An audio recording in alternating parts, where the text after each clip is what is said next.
Hello and howdy everyone. Last night I had the extreme pleasure of seeing Aliens on the big screen. Aliens is one of my favorite films of all time. I believe it's James Cameron's best film, and this was the first time I'd seen it on the big screen. In fact, it was the biggest screen, one of the bigger screens in Los Angeles, and it was nearly sold out. It was just a fantastic time at the old movie house. I don't know where to begin, other than I love it. I love Aliens. It is a part of my makeup, I feel. I'm just going to gush over it. I can't think of anything negative to say about it. So this will just basically be a love letter to Aliens. Again, I think it's James Cameron's best work. It's 2 hours and 20 minutes, and it's just relentless drive and action and tension. It's remarkable. It's remarkable. I'd never seen a movie like it when I originally watched it. This is one of the first movies I ever owned. I had to have the VHS. It's actually one of the first movies that I can remember being kind of obsessed with. I'll get this out of the way as fast as I can, but this is what the movie means to me. When I was 6 or 7, I'm estimating the age, my parents brought this film, Aliens, home to watch, a VHS rented copy. And I can remember, like it was yesterday, looking at this box for the movie and wanting to know everything about it. I had to see it. I can just remember sitting Indian style on the floor, just staring at the box, flipping it over, reading the synopsis again and again. So I was pumped, oh, I'm going to get to watch this movie. And Mom said no, of course you're not going to watch this movie. It's R-rated, it's scary, it's going to scar you for life. You're not going to watch this movie. So I was upset, I couldn't believe that I wasn't going to get to see this cool thing that they had just brought home and put in front of my face. Most likely they also brought me a movie as well, but I don't remember what they had rented for me. So that night, they send me to bed. They send me to bed so they can watch their scary movie that I want to see about aliens. So after I am sent to bed, I sneak out of my room. I sneak out of my room and walk down the stairs, and we had such a house that if I were to take a right from down the staircase, I would enter the, living room, the TV room. If I take a left, I could enter the family room, the seldom used family room, and make a loop around my house. The family room led to the dining room, which led to the kitchen, which led to, I guess our living room was big, which would lead into the living room.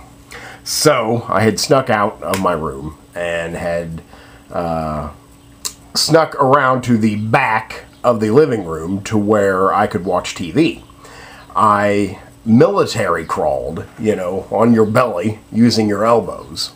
I military crawled out of the kitchen and left half of my body in the kitchen and my front half, laying on the floor and, like this, watching Aliens. And, my parents were watching the TV as well. They had no idea I was there. Well, as far as I know, they had no idea. Now, the rest of my story requires that you know something of the film. within the first 5 minutes of Aliens, you know, they find Ripley, and they bring her back to, you know, a space station in Earth's orbit. She's in some type of medical facility, and she's being interviewed and what have you, being, you know, told that she's been asleep for, you know, nearly 60 years. And then she starts to have convulsions. And she, grabs her chest and lifts up her shirt. And when she lifts up her shirt, we see that the alien, you know, the prepubescent alien, is ready to burst out of her chest. You know, it comes out, the skin stretches, and, you know, she starts to scream. And at that moment, I realized that I had made a terrible mistake. And that indeed I should not be watching this at the age of 6. I then, honestly, yes, I can remember that, that skin stretching, the way it stretches across the alien head as it's trying to burst out. I can remember that skin stretch, but oddly enough, what I remember more is, you know, while she's convulsing, it's cutting back to her cat, Jonesy, which has been in hibernation with her. And the cat is just flipping out and hissing and just making these terrifying faces. And that combination with the cat and the skin stretching, it just, again, it's ingrained into my psyche. I still see that. It's still somewhat terrifying to me. And in that moment, as soon as I saw that skin stretch and I realized that I was in the wrong here, I immediately military crawled backwards, and, you know, to a safe distance, and then just, you know, aborted my mission. It's, again, I was, again, probably 6, maybe 7. And that's always stuck with me. That's always stuck with me. And last night I finally got to see it on the big screen, so I was kind of overjoyed. I haven't watched Aliens in some time. When I was a teenager, I watched it, what I would call rather obsessively. You know, I watched it a lot. Again, I haven't watched it in some time. It does not appear on my Hefty Reviews. So that means I haven't watched it in over, you know, 3.5 years or so. Boy, it's just fantastic. You know, it's just fantastic. I don't know what to say about it. You know, James Cameron wrote it, James Cameron produced it, James Cameron directed. James Cameron is an auteur. He may be a highly commercialized auteur, but he is an auteur nonetheless. I think this is his best film because it accentuates what he does best, perhaps better than anybody, and it downplays what he does worst, what is his weakness, and that is his writing. He cuts, you know, there's no real love story here, which I'm sure he hated. There is elements of both love between Ripley and Newt, and there are elements of, you know, sexy flirtation between Ripley and Michael Bain. I can't think of whether he's Hicks or Hudson, I can't remember. But, so there is that, it never gets sappy, you know, it never gets sappy, and James Cameron can get real sappy real quick. And he never does here. So there's that. You know, he never lets it get sappy. There are some elements of cheese, but he never really lets it get cheesy. His screenplay is sparse in terms of dialogue. Well, I mean, I guess so. You know, in a way, if you look at this as a 2-hour and 20-minute film, and there's probably only an hour of talking you know, maybe even less. It's really just a visual tour de force. So his kind of cheesy, sappy writing is minimized.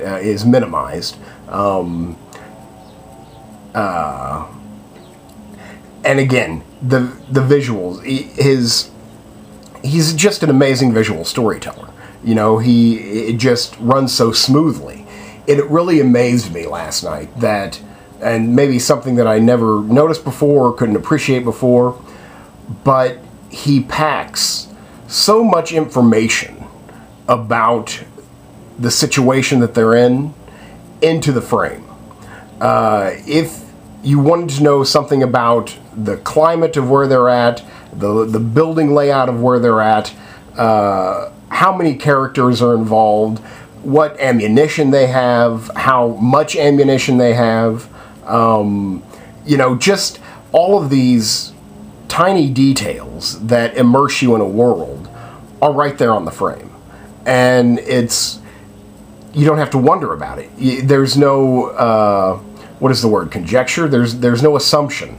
All of the information is right there, and he doesn't have to waste time talking about it because for the astute viewer, it's visible. I think it's kind of an iconic shot is when the aliens are coming around, and the Marines are in the thick of it, and they have their motion sensors. And the camera keeps going to those motion sensors that, again, I would consider, hopefully you can picture it when I talk about it. But, again, I kind of call it an iconic shot, but that, because it's been copied countless times, of that, like, sonar going out, just pinging and showing the blobs, moving in slowly. And they're like, all right, it's 10 meters, it's 8 meters, they're inside the room, how could that be? And all we're doing is watching that video screen, that frame that they're all watching. And that, I mean, I don't really know what to say about it. It's suspenseful because it shows you everything while showing you just one little, screen on a, video monitor. And it's showing you all of this terror that's coming in. And it really just, again, it shows you all this information by showing you just one little shot. And it amps up the tension. You know it's coming, but it's not there. You're just in that situation with those characters. And I think that kind of sums up my point, or at least it does in my own imagination, that, seeing that one little video frame and have it mean so much about the story and the situation, I think is just impressive. And again, it's been copied many, many, many times since.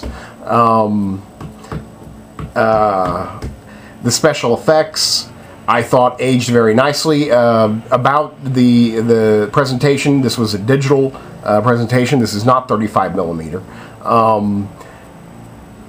Again, I didn't so much mind this time just because I wanted to see all those details. Again, like any new digital file, I keep on wanting to say digital print because I'm so used to saying the 35 millimeter print. It's just easy to say digital print, but there is no print. It's a stream, a download. I don't know what movie theaters are doing nowadays. But whatever it is, I have to support it because it is the way of the future. And it did make this film look like it, was made yesterday in a way. It was just bright and beautiful and crisp, sharp, which, again, really tests those old special effects. And there are some times, well, I guess it would be kind of a precursor to green screen. Again, James Cameron has always been at the forefront of technology. I'm certain that a lot of the technology here in Aliens was some of the first seen. But again, some type of precursor to green screen, where, you know, it's obviously being, you know, shot separately, and then superimposed with another image. There were a couple instances of that, you know, stuck out. That, you know, it's I don't want to say dated. For some reason, dated seems harsh to me, but well, it seemed dated. But there were just brief instances, and they're over as soon as they're there. The puppetry work, you know, there's a lot of man in rubber suits. There's a lot of puppetry work going on here. They're all practical effects. They're all amazing. You know, just I believe that there are, you know, a lot of aliens there. And the puppetry work with the alien queen, you know, the climax of this film stands as one of the greatest climaxes of any film, I think. Just that showdown between the alien queen and Ripley and her load lifter suit is cinema. You know, that's cinema. And, you know, to see it finally on the big screen last night was, you know, it was just special. You know, there's no other word for it. It was just special, and the crowd was going nuts, and it was just everything you wanted to, you know, have, you know, in a theatrical going experience. The Alien Queen is one of the coolest things I think I've ever seen, period. The introduction of the Alien Queen is just, you know, marvelous. All the acting is really good. I noticed that I haven't even said what the movie is about, but hopefully if you're watching a review of Aliens, you know what the movie's about a little bit. The movie stars Sigourney Weaver, Lance Henriksen, Bill Paxton in one of the great, you know, one of his great performances. Bill Paxton is like seems to be kind of a James Cameron go-to. I can't remember if he was a part of Avatar, but, you know, he was in True Lies, which if Bill Paxton's given a better performance than he has in Aliens, then it's in True Lies. He was also in Titanic. He may have been in something else. But Bill Paxton's awesome. You know, he's fantastic here. He got the biggest crowd reaction last night. As I kind of expected, because he has some, you know, the best lines. I think that since James Cameron wrote it, you have to give James Cameron the credit. But as far as I know, James Cameron coined the phrase "fucking A." You know, I had never heard the phrase "fucking A." Now I hear it, you know, a lot. But I think the first, and if someone can argue with me, please do so, because I want to know. But I really think the first instance of "fucking A" is in Aliens. And Bill Paxton says it. Let's see, Lance Henriksen, Michael Biehn, who else is in there? Paul Reiser. I about said Paul Rudd. Paul Reiser. Just being slimy. You know, I don't really think too much of Paul Reiser anymore. I never did watch Mad About You. He has just always been the slimy, greedy asshole from this movie. And he does it so well here. You know, you just hate his face. There's more people in it. I can't really name any names. All the acting is tremendous. That was another thing that stuck out to me, both as a director's choice and the quality of acting going on. There's a lot of heavy emotion, you know, here in this film. You know, everyone is pretty much, as soon as they touch down on this planet, you know, the first half hour of the film is kind of touchy, but as soon as they touch down on the planet, it's just relentless. And everyone's on edge. Everyone is near death. And so there's a lot of powerful emotion going on. And all of the camera angles are just tight on the face. Like, you just see this of the face. And it's a brave choice because it requires the actors to be the best. You know, there can be no, you know, halfway. When the camera shows nothing but the emotional, you know, whatever I'm trying to say, visage, then you just have to be the best, and you have to hold it, and you have to mean it. And even though the situations are outlandish, I never, you know, not once believe that, you know, they're pretending. You know, I buy it from start to finish. The acting, you know, is just overall tremendous. Sigourney Weaver, again, she's kind of an icon because of this film, I think. And, you know, all the Alien films, I guess. But this one especially. And she's beautiful here. She's talented. She's great. She's sexy. You know, she's kind of a blueprint for, you know, fellow heroines to come. I don't know what else to say. My camera is telling me that the battery is almost up, so I don't want to get cut off. I think I've talked about the main points I wanted to talk about. Basically, with James Cameron being a superb visual storyteller, and minimizing his lackluster actual storyteller. I think it's his best film. It's amazing to look at. The special effects were groundbreaking. I know it was nominated for some Academy Awards, which I think it won. Stan Winston got a big round of applause when his name came up. You know, he was, you know, doing the special effects. Well acted, looks beautiful, totally terrifying, absolutely relentless in terms of tension. Again, maybe the first half hour is, you know, setting up the story, getting all the exposition out of the way, learning the characters, and again, like, as soon as they touch down, like after that first half hour, the next, you know, 2 hours of your life just, boom, disappear. They're just gone. And that's just amazing. And again, you know, just finally to see one of my favorite films, something that has been with me pretty much all of my memory. You know, it's just so rewarding, so rewarding. And I can't stress the importance of seeing films in the largest format possible.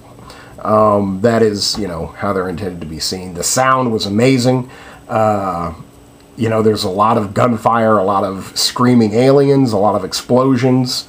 You know, it was just, again, it's cinema. It's why you go to the movies, is just to see films like this. You know, and I don't know what else to say. I've talked for 23 minutes. My camera's about dead, and I should probably just shut up, so I will. That's Aliens. It's in my Hall of Fame. I give it an 11. If you've never seen it, my God, you know, I'm just going to stop there. So there you go. Please watch Aliens. Thank you.